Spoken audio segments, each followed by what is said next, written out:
Hey y'all, my name is Nat. I hope you're having a terrific day today, and for this video I am going to be doing a reading vlog for International Women's Day.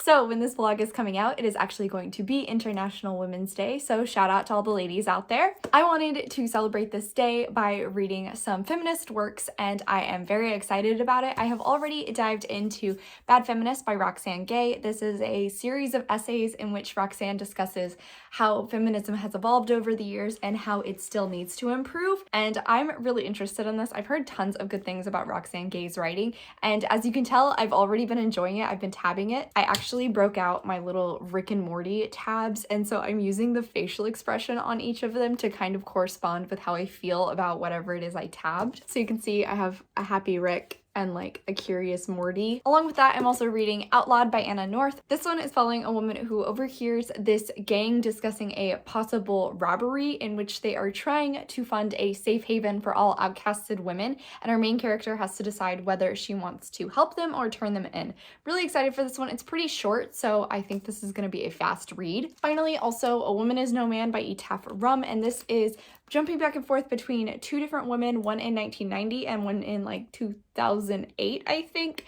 And I believe they are actually mother and daughter, and they are each experiencing an arranged marriage. It also has kind of like a mystery element where the daughter believes that her mom and dad died in a horrific car accident, but then this mysterious woman slips her a note that might explain that it's not quite that cut and dry. Very intrigued about this one. I've been wanting to read it for a while, so this was the perfect reason to finally pick it up. I do have the audiobook for this one, but because I do want to tab it, I'm only really listening to it when I can actively grab the book up, so like when I'm getting ready in the morning or when I'm getting ready for bed. I also have the audiobook for this baby, so I'm going to try and work through this one all those other times when I could be listening to an audiobook, and then this we just got a physical read. Very excited. Let's get into all of these. Also, just like regular vlog stuff, my best friend sent me a book. She sent me a signed first edition of Concrete Rose because she knows how much I loved The Hate You Give, and Allie, I love you. Thank you. You're amazing. Anyway, yeah, it's Monday. It's actually my nephew's first birthday, so he's coming over tonight and we're gonna like do presents and stuff. I actually still need to take my dog for a walk, and I need to film another video before that happens. So I'll talk to you guys later.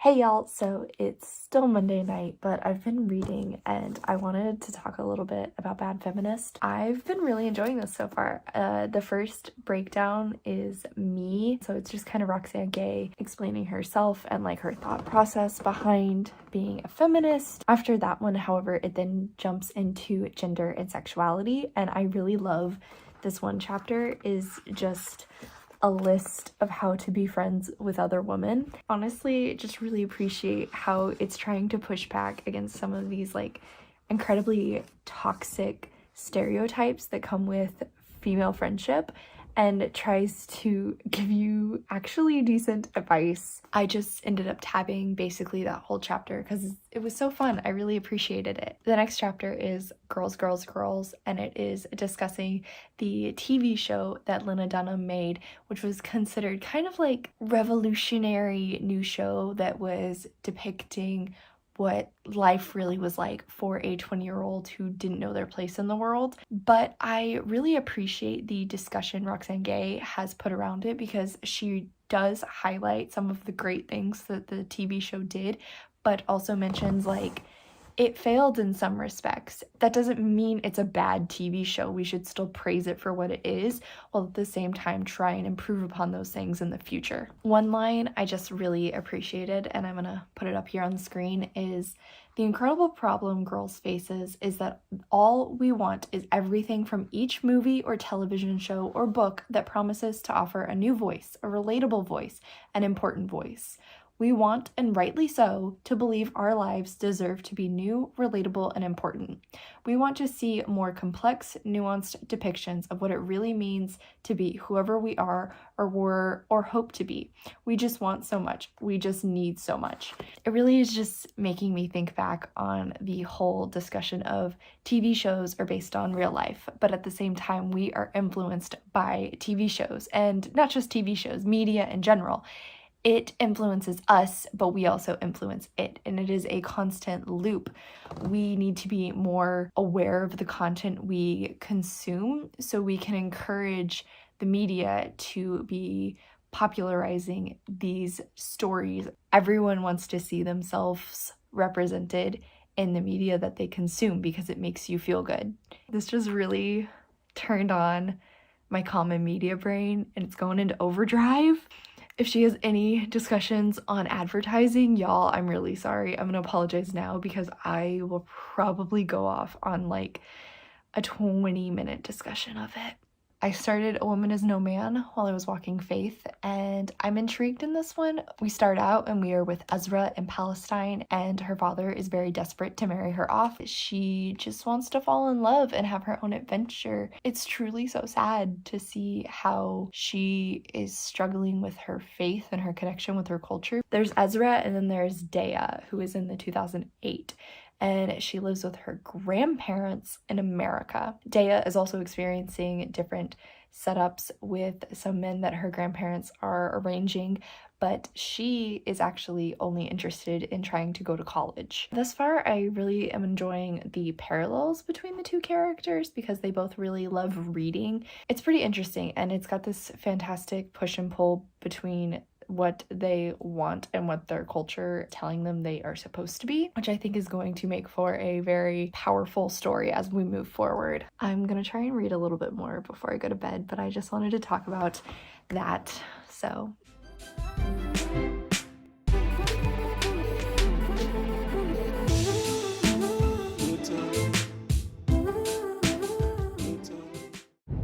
hey guys, so it's Tuesday, and guess what? Apparently I chose the worst week to do a reading vlog because we had my nephew's birthday last night, and then I have a fancy work dinner thing tonight, so I had to get all dressed up, and then it's just been a really busy work day, so I'm dropping by a sandwich shop to get some food for me and my boss.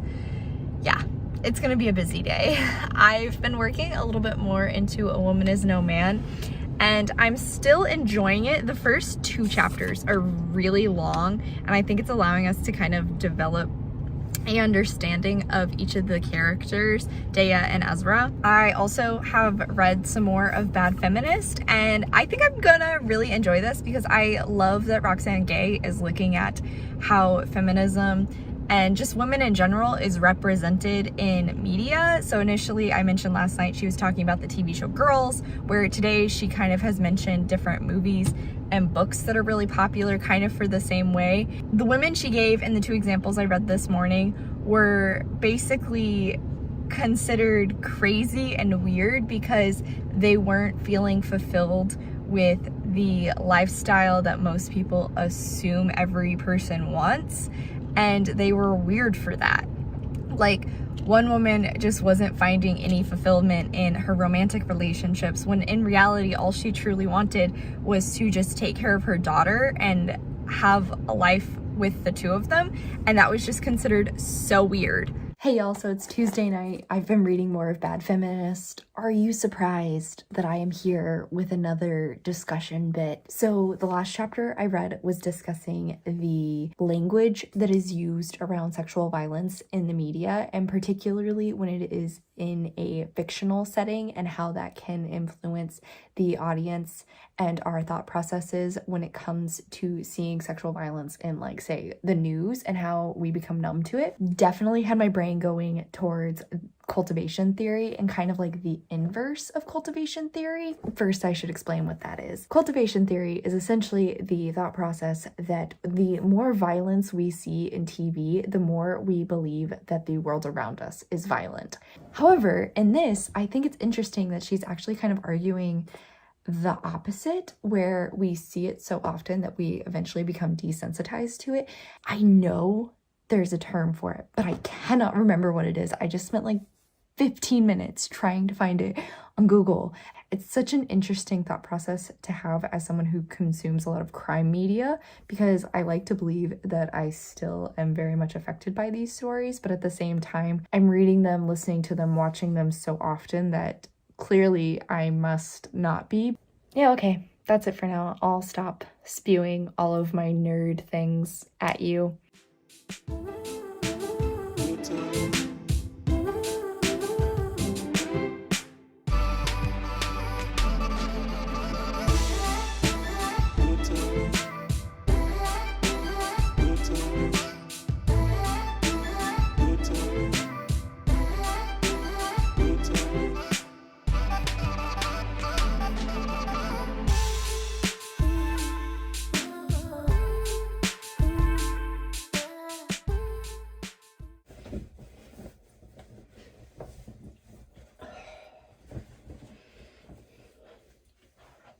Hey guys! So it's Thursday. I just completely forgot about updating yesterday. Also, I just had like a really crappy day yesterday. It was stressful and then got bad news. So anyway, but it's Thursday, and as we know, I go to my brother's on Thursdays. We have actually been working through Gravity Falls because we have officially watched all Star Wars related TV shows and gotta wait for new ones to come out. Most excited for Bad Batch, gotta be honest. But I did still read yesterday. I actually read a fair amount yesterday.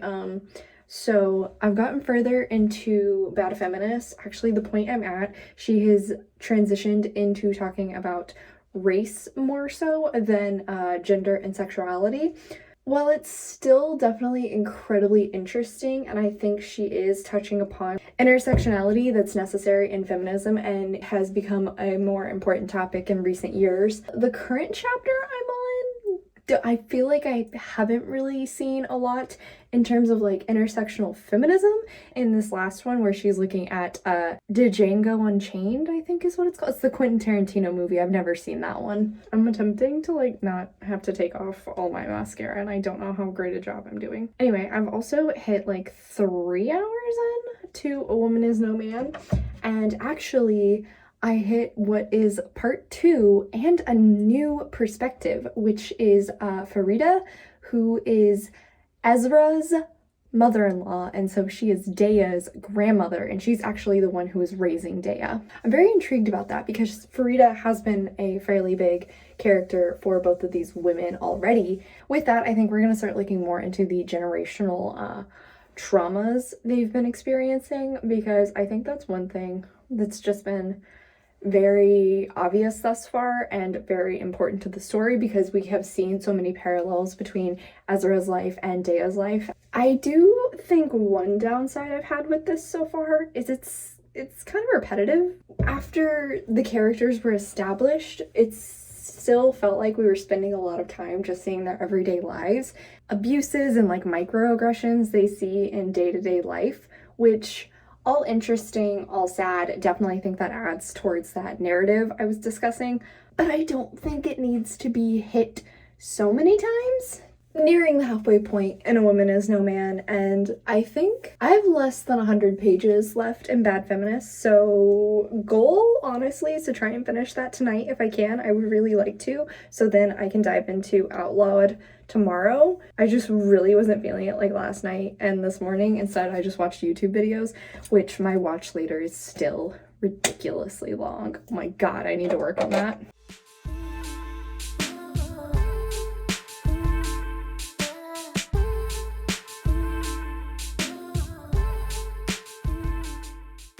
Hey y'all, so it's Friday and I've been reading. I'm nearly done with Bad Feminist. I've been really enjoying this still. I surpassed the race and entertainment section and now I'm on to race, gender, and politics. Not really surprised that I still agree with most of what she's been saying. One that was interesting and kind of got me thinking was she started to discuss the use of Twitter and how it has almost become the new form of journalism.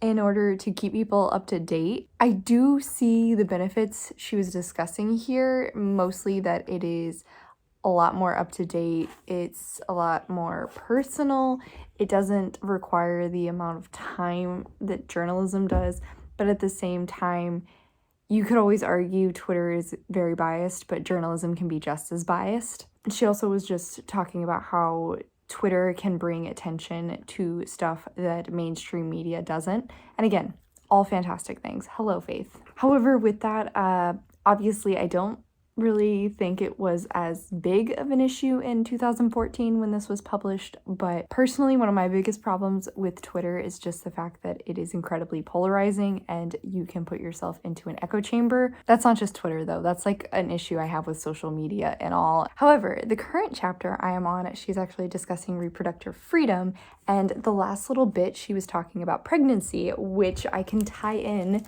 to A Woman Is No Man. I really appreciated that in both of these, they discussed how pregnancy is both an incredibly private matter, but also incredibly public. It's not private for Ezra because she has to share this with not just her husband as she would like, but also her mother-in-law, who is very involved in Ezra's pregnancies because she is very hopeful that Ezra's children will be boys. Obviously, we know it's not because we see Daya's perspective, and obviously she is a girl. Yeah, that was just a nice tie-in between these two that I thought was interesting. But with A Woman Is No Man, I'm getting further into this, and something was revealed, the main plot point with the mysterious woman. I kind of guessed who it was going to be, and I appreciate how we're getting to see some of the stuff that's happening in Ezra's timeline from a different perspective because of it. Again, still having a bit of an issue in that this is kind of repetitive, especially when we got into Ezra's pregnancies. It felt like we were reading the same things over and over and over again. She just kept expecting different results. I do have to applaud the author though, because particularly in the chapters from Daya's perspective, she does little cliffhangers. I just want to keep reading. Like, I become so invested in what Daya's learning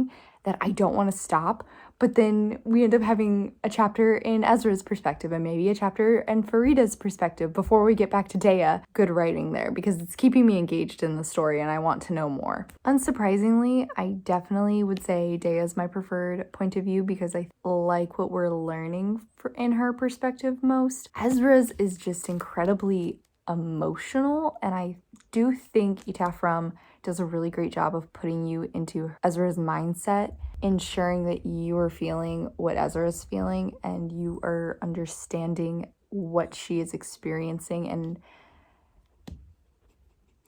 anyway, I am also probably more than 60% done with this now. Hopefully I can finish this tonight, possibly start on Outlawed.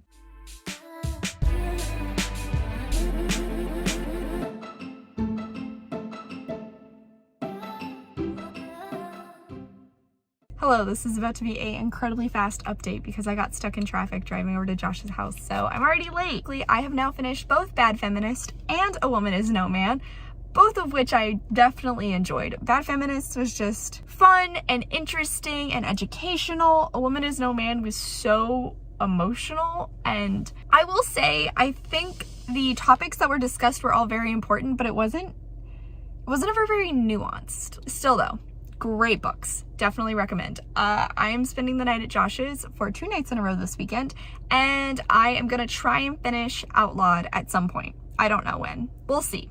We'll hope for it.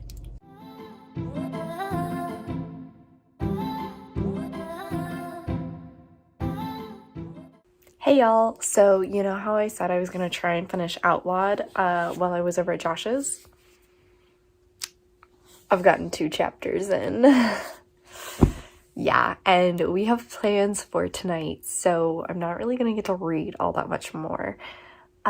Because of that, I figure let's just do an official wrap-up. Looking back on my feelings for Bad Feminist and A Woman Is No Man, I think I'm gonna go with the 4.5 for Bad Feminist, just because I think a few of the essays written were a little off topic from her main focus of feminism. On the opposite side with A Woman Is No Man, Still was a very interesting book, very emotional. I grew to care about the characters quite a bit, but as I mentioned throughout the vlog, I did think it was a bit predictable when it came to that like twist aspect. I think it became a bit repetitive and it wasn't very nuanced. Throughout the story, it was fairly clear what she was leading into, and I do think this had a fantastic representation of like the cycle of abuse and generational trauma. While all of that was incredibly interesting to read in this context where it has almost become a part of the society that they are living in. For that one, I think I'm gonna go with 4 stars though. It was still a very emotional book. It was very interesting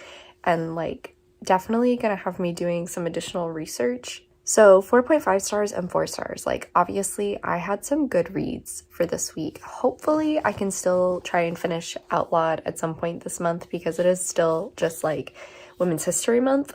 I just wanted this video to actually go out on International Women's Day, so yeah. I don't know if I'll have time to film afterwards, so this might be goodbye for now. If it is, thank you so much for coming to my channel today, guys. I really appreciate it. Make sure to hit like and subscribe down below. I come out with videos on Monday and Friday, but until then, I hope you continue to have a terrific day. Bye!